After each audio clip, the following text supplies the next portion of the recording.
Yeah. Yeah.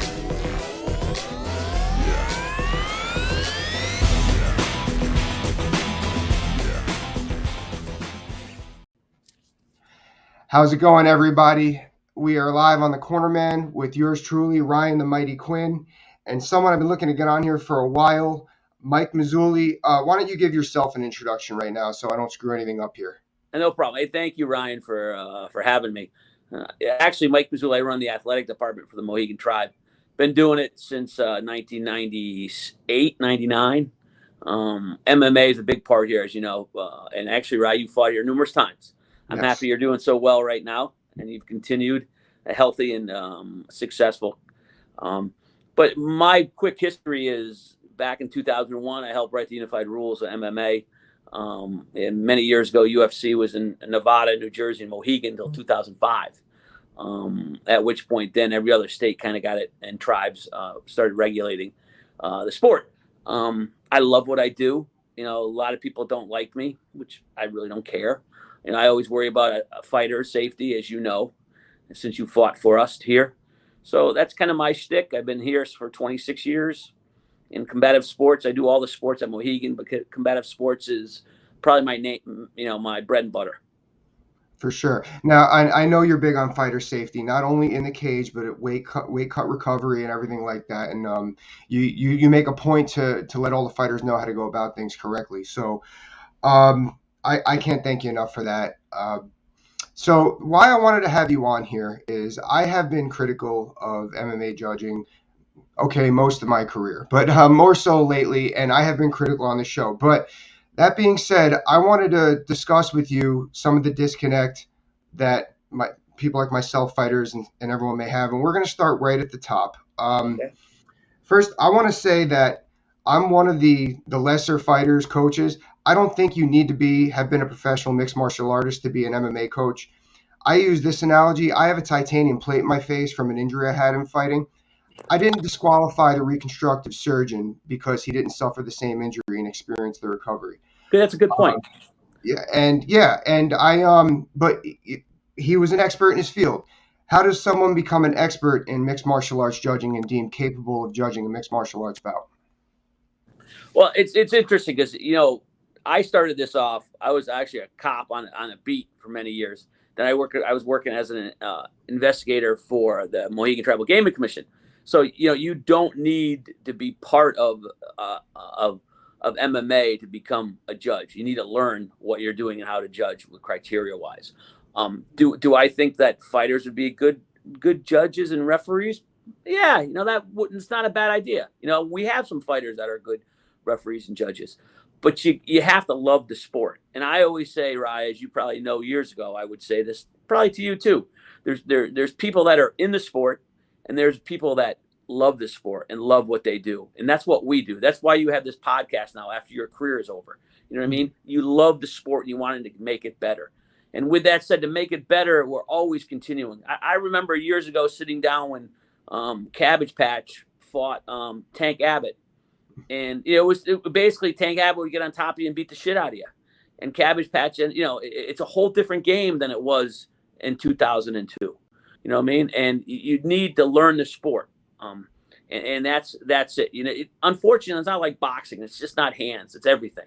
No. You're doing, Brazilian jiu-jitsu, boxing, kickboxing. So, I mean, our officials are really good. Our criteria, I think, is really good. And I think there's a big disconnect between the fighter and the public who's sitting on their couch watching the fights, wondering why a judge scored it a certain way. I agree with that. I think that once we get the connect between, like the fighter and the commission, the public will follow. Is there like a course or licensure that? Well, yeah, I'm also the president of the Association of Boxing Commissioners. I've done it for 4 years, took 2 years off, and they asked me to come back and do it. If you go to the abcboxing.com, you'll see where we do all our training. We got people going down to South Carolina this weekend coming up to do MMA training as well as boxing training for their officials. So, we have criteria, and we do have a training course that we utilize. Now, I've invited, for the last 8 years, I've invited any fighter slash commentator or even corner that wants to attend the training. They can come for free.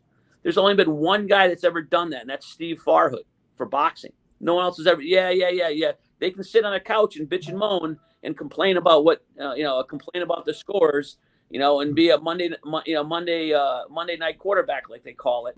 But if you want to do something, tell me how you want to fix the damn thing. You know what I mean? If you think it's that broken, tell me. Like Cruz, who was on air a couple weeks ago, or last week, and I responded to him. He was on Awani's podcast, and I responded to him. Okay, you want to fix it? Tell me how you want to fix it. Do you even know what the criteria is? It's funny because I have since you've retired, I now have teaching moments where at the weigh-ins, I'll say to you fighters, hey, I got a question for you. To me, it's called a teaching moment. I'm going to ask you the question. Let's see if you know this one, right? Okay. When do you go to the scorecards on an accidental foul in a 3-round fight? Do you know that? When do you go to the scorecards? On an accidental foul in a 3-round fight? How many rounds need to be completed? On a 3-round fight, isn't it 1 round? 2 rounds. Two rounds with the bell. Okay. So I mean, this is what I talk about, and it's funny because the fighters really enjoy it. They're like, you know what, Mike? I didn't know that. So you need, and it's not a secret. The rules and regulations of MMA Unified Rules are on the website. You know what I mean? You can find them. You can find the criteria for scoring too. I actually have them up right here, and I actually read it for the first time this weekend. Yeah. I guess that's coming on me. Like, how am I going to be critical of something I haven't read up? But listen, I'm just happy you read them. Yeah, I mean, that's something we could all do on our side of the fence. But I'm going to go back to my analogy, Mike, with the surgeon. Now, I felt confident in him going forward, doing a successful procedure on my face, because he convinced me that he was an expert in his field. How did he do that? We had a clinical visit prior. Before the operation, we had a pre-op meeting, and we all knew we were on the same page going forward. Now, Mike, I've been in those meetings. I've been in those rules meetings. I've been in those plenty of pre-fight weeks, weigh-ins. As you know, I never known who my judges were until the decision was called. Now, I'm not saying that's important. I don't need to know who the judges is, so to speak, but maybe it's important in the aspect that because I feel like the reason why we have 3 judges is because there's margin for error. There's different opinions. Different angles. Yes. Is there a time that a judge or the judges that are performing that night, that are working that night, could speak to the fighters and coaches or corner, whatever the case, prior to the fight, letting them know what we're looking for what is scoring here? Similar to how like an MLB umpire, how they have a ground rules meeting because every ballpark is different. And is there a time that, and now I understand the judges need to be protected, but like I said, like we have plenty of access with the referees, similar to my analogy with the surgeon. So is there a time that we can implement where the judges speak to the fighters or corners and let them know, listen, I want to see you pushing the pace. Listen, I want to see volume. Don't show me you're tired after combinations. Stuff like that. Well, it's really interesting. You just now I think about this. I have no problem in my rules meeting to go over, hey, the first thing we look at is damage and impact. That's the first thing. Damage, impact, right? The second one is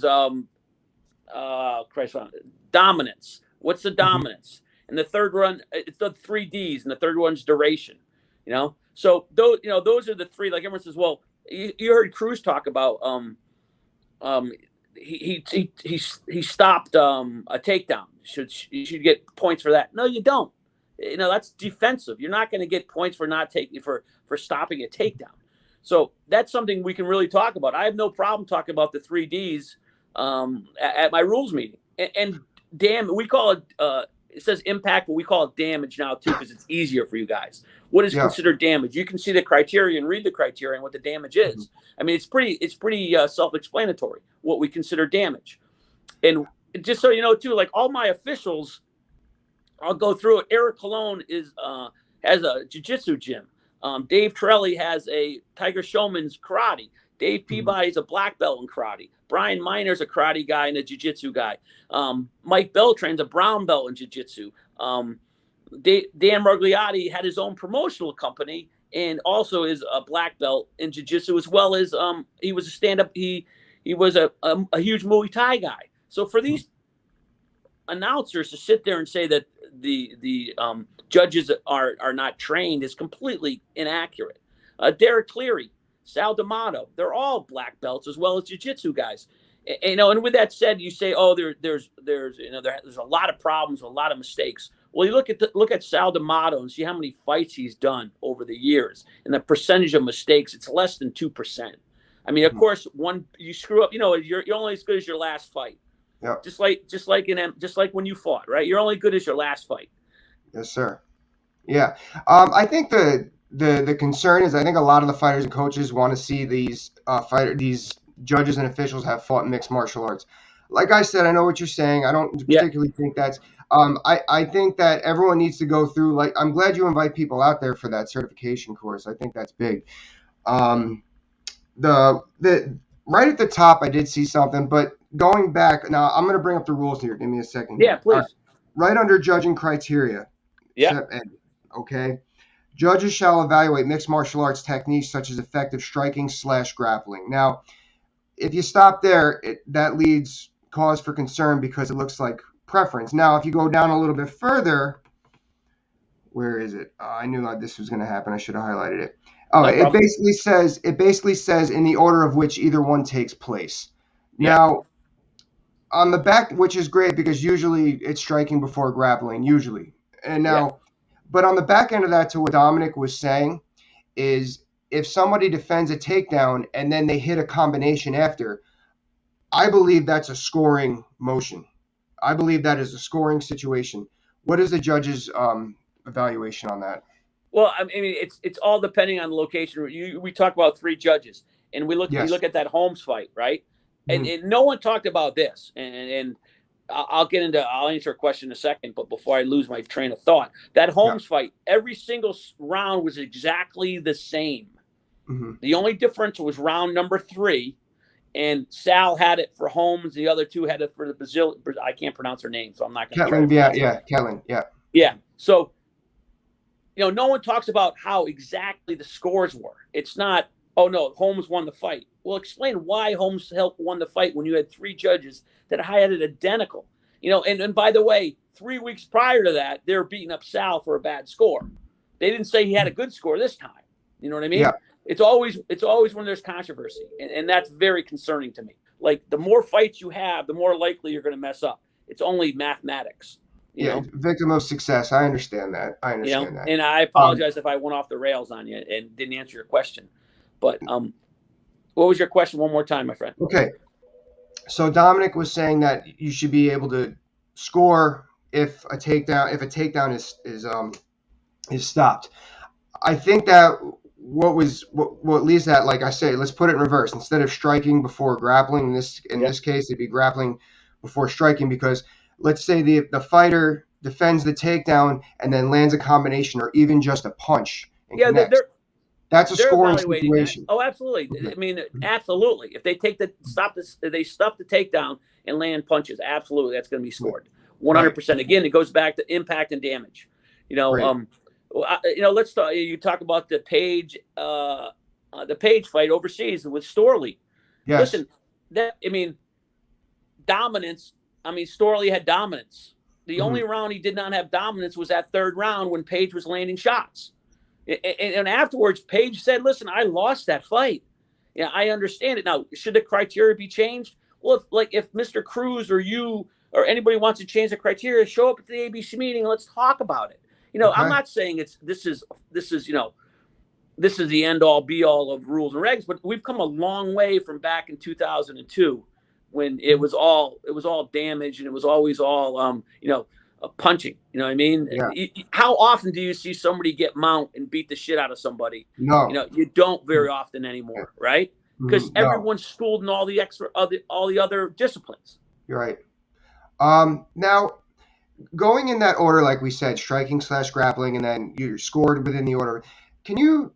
I know it says it in the rules here and in the scoring, but I think part of the confusion is what order? Name the top 4 orders of weighted scoring. I think that like fighters don't really know what judges are looking for, I guess, in that order. Like Damage is damage. number one. Starts with Damage is damage. number Okay. one. Yep. Okay. Damage 100 number one. Mm-hmm. Dominance and duration. Okay. All right. Duration. Oh, yeah, okay. Duration. Let's stop Duration. talking about duration. I think that's I'm important. going to give you an example of duration. Okay. And I don't know who he was fighting, but oh Christ, go ahead. I'll think of the fighter's name. All right. So the reason why I like duration, why this needs to be explained, is because I think that with this piece right here, Storley's a fine example of duration. Okay. Ryan, that Storley fight's a fine example of duration. Look at the duration he had.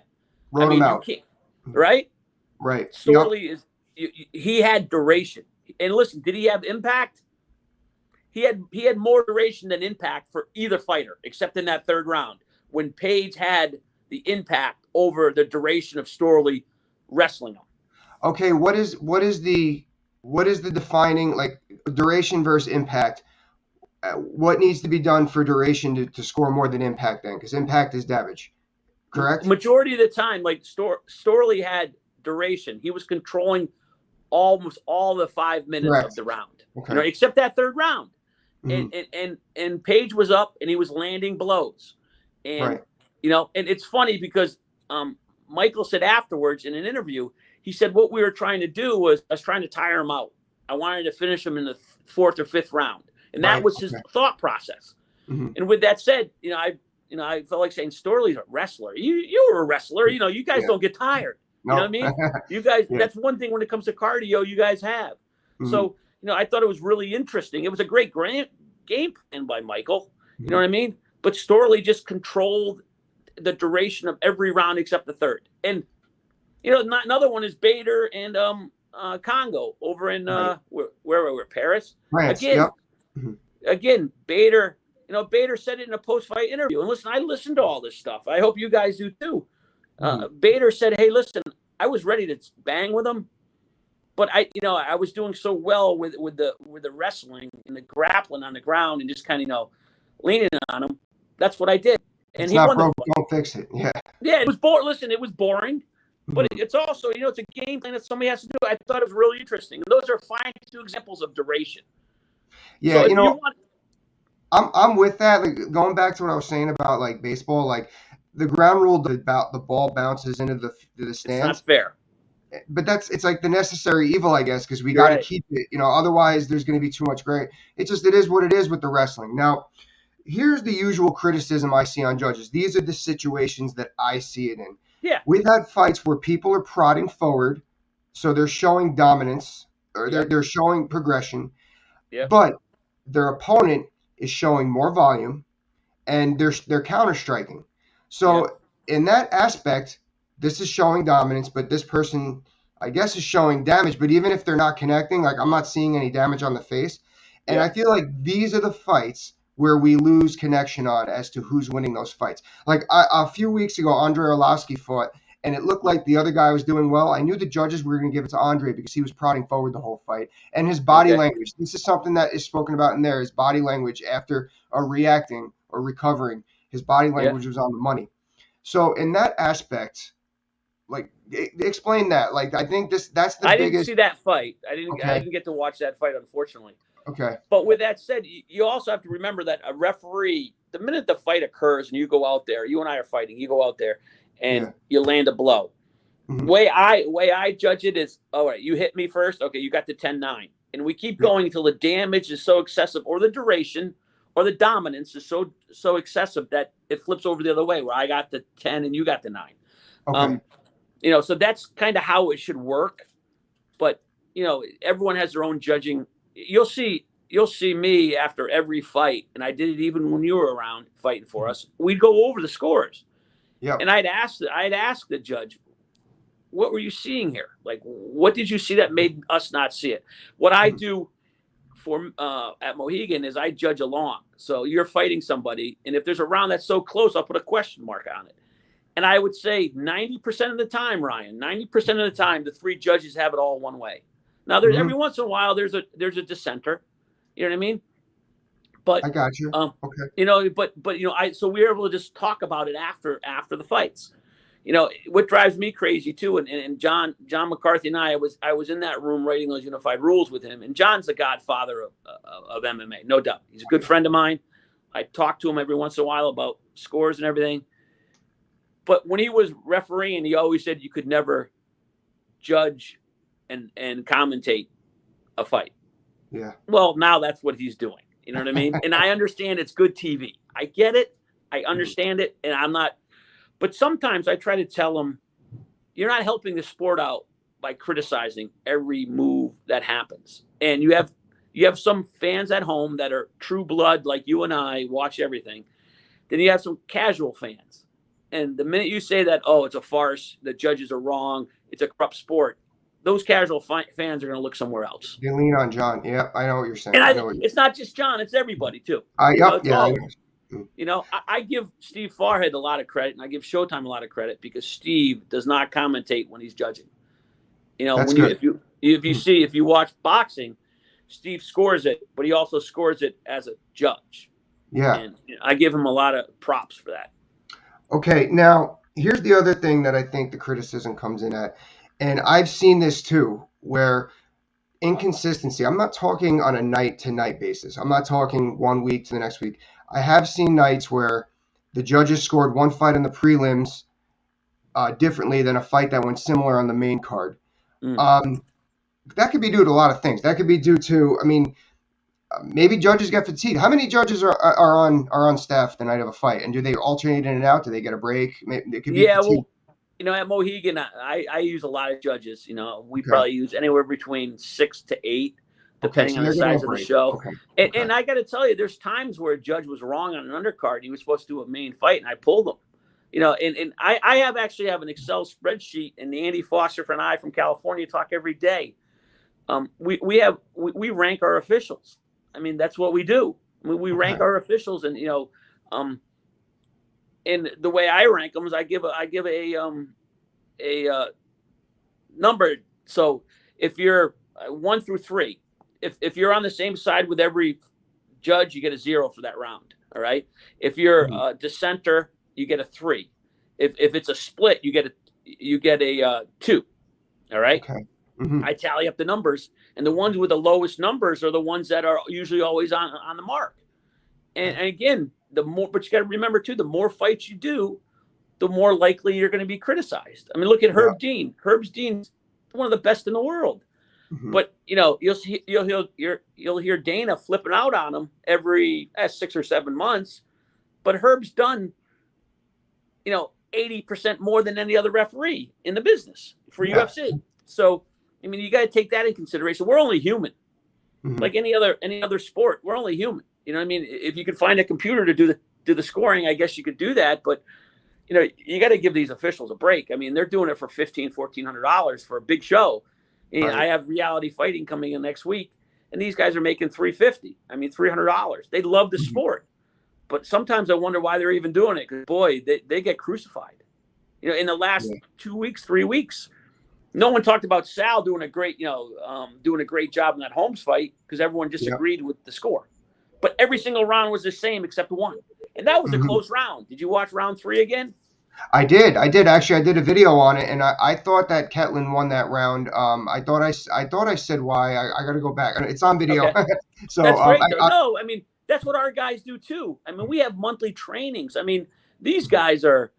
It's not like they're just doing it and going home and eating bonbons and watching the Brady Bunch. These guys, they love what they do, and they take every criticism to heart, which is concerning because, listen, people don't like me, and I just don't. Listen, at the end of the day, it's about you as fighters. You know what I mean? And I tell that to everybody. If you do your job, our officials will do our jobs and do it right. I think that this was a great conversation. I think that this is exactly what needs to happen. This is how I feel. I feel that the scoring is the scoring. If you want to change it, do something about it, like you said. Yeah. I feel that, like I mentioned earlier, I wish the judges maybe be a little more, not transparent, but a little more communicative, like in the pre-fight or something. Not even to the fighters, but maybe to the coaches. just let them know exactly what they consider this. It's like, That's again, what I'm going to do from now on. Listen, I'm happy we had this conversation, my friend, because I'll tell you, that's just to talk about, hey, listen, damage is number one in impact, just so you guys know. And I can bring up the Page and Storley fight.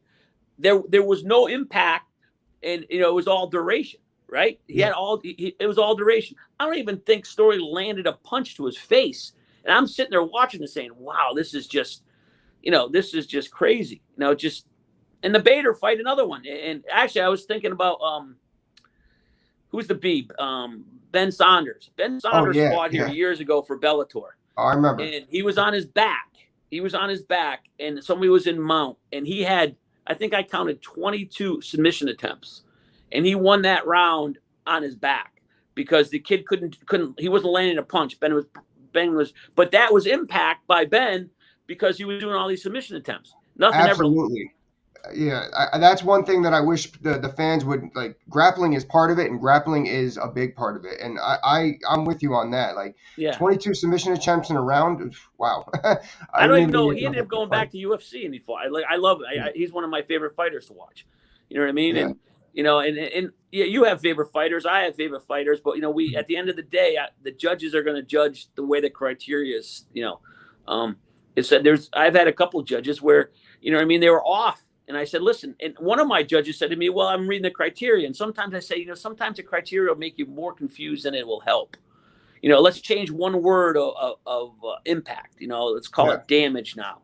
And damage is just easier. You know what I mean? You and I are fighting, and I damage you, and I cut you wide open. And then you get on top of me, not do a damn thing for that whole round. You're going to win the fight. You're going to win that round because you damaged. You damaged me. So that's what. I just hope more people would come to the ABC trainings and learn what we do. We have the ABC meeting up in Niagara Falls coming up in July, the third weekend in July, the 23rd and 24th, I think it is. And we have a huge amount of people coming to the training courses, but we're always invited. You want to come up, the hotel rooms are like $129 and sit through the training and see what you think. And I've always said, this isn't, we're always open to ideas. Yeah. I actually, I spoke with people over the weekend. I think you're going to be seeing some people up there. I hope so. So, as thick as things are, I think we're finally going to come to an understanding of what we're both looking at. And I think that, and obviously this isn't going to be fixed today from this. We're going to, we're going in the right direction. I think stuff like this starts it, just communicating. Mike Mazzulli, thank you so much for coming on. Definitely plan on. I would love to circle back to you in a few months, see things how things are going. Maybe a fight happens underneath you, but I really appreciate you, man. We got it, brother. I got June 24th for Bellator. Oh yeah, I can't get up for that, but I got a lot of friends on that card. I'll be watching. Yeah. Well, listen, I'll tell you, if you ever, and I always say this to ex-fighters, you want to learn if you want to become a judge or a referee, just tell me. I love that. Listen, Frank Trigg's doing that in California. And I'll tell you, then Frank Trigg had that Anderson fight where I know you got to run. I apologize, but that that Anderson fight where he stopped it with 7 seconds left because of a cut. You know what I mean? So you can't always say, a fighter's going to be the best referee. I mean, he made a decision which was acceptable. But people are second guessing him now too. Well, he should have stopped the fight because Anderson would have made $1 million. Well, I hate to tell you, Anderson's the one saying I got headbutted. I got headbutted. So what is he supposed to do? So I mean, there's always people questioning what officials do, and I understand, that's the ability they can do that. But you also have to understand these guys work hard at their craft. Frank's been out there working for Andy for the last 6, 7, 8 years, and this is the first time he ever had a championship fight. So we do. Yeah, absolutely. It's great. But I mean, it's not automatic. If you're a fighter, you know how to judge, you know how to referee. That's not the case. So gotcha. I'll leave you with that, my friend. All right, Mike, thank you so much. We will definitely be in touch. I hope things go along. I'm going to be following this story going forward. I know there's going to be more to it. Have a great day. I'll talk to you soon. Whatever you need, give me a holler, my friend. Be safe. Take care. Later. Bye-bye. Bye. Yeah.